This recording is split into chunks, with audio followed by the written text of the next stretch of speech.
Erwan Barguin pour les LTRP Bigudin Littoral Sud. Je suis aujourd'hui rue Raymond Lecor Guilvinec pour vous montrer une maison assez surprenante, notamment avec son jardin.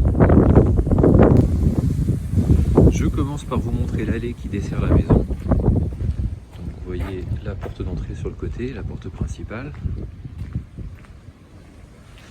On arrive à une allée commune qui dessert plusieurs maisons,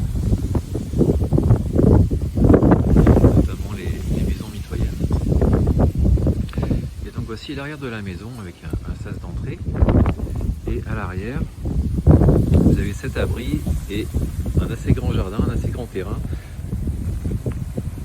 Alors que vous êtes tout proche du centre, dans un quartier où pas mal de maisons n'ont pas du tout de jardin. L'intérêt, c'est que ce terrain pourrait même être divisible et constructible. Alors il faudrait évidemment faire les formalités de demander un permis de construire. Mais théoriquement, voilà, on est en zone U. Et vous savez que vous avez une belle superficie. Ça laisse largement de quoi faire une maison au bord de la rue par exemple, pour protéger son jardin et avoir une belle exposition.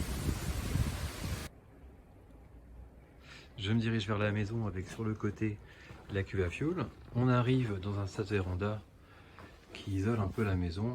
Vous voyez ici la porte en bois. Sur le côté, on a un WC et une douche assez récente. Et on arrive maintenant en fait par l'entrée arrière sur la partie chaufferie-buanderie.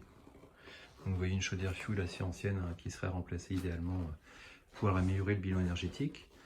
Vous voyez sur le côté l'électricité qui a déjà été refaite fin 90, début 2000.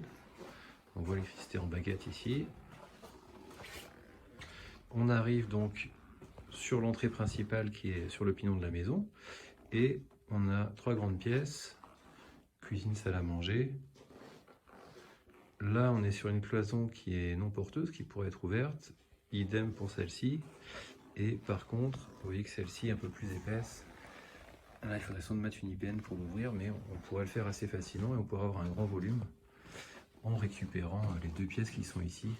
Vous voyez cette première pièce, l'autre sur le côté. Et donc on pourrait tout ouvrir pour avoir un assez grand volume.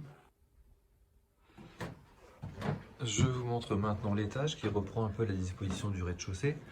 À la place de la partie chaufferie-buanderie, vous avez un WC et la salle de bain.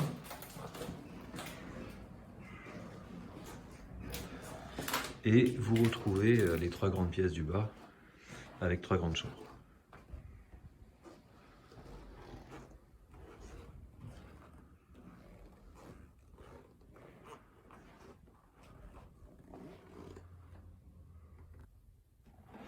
Et enfin, l'escalier continue vers le grenier.